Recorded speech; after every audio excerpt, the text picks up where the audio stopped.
At kaugnay pa rin ang pagdiriwang ng Fire Prevention Month, dumadaing pa rin ang Bureau of Fire Protection Pangasinan.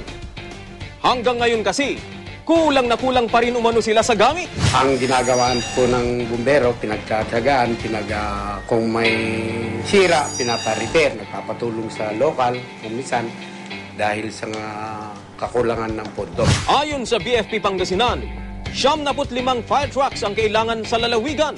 Pero 55 lamang ang kasalukuyang fire truck na mayroon sila. At di pa sigurado kung gumagana ang lahat ng mga ito.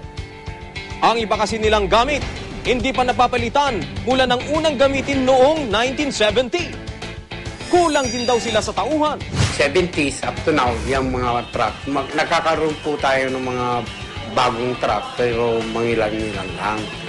May ilang lugar naman daw na sapat ang mga gamit, tulad sa Ordaneta.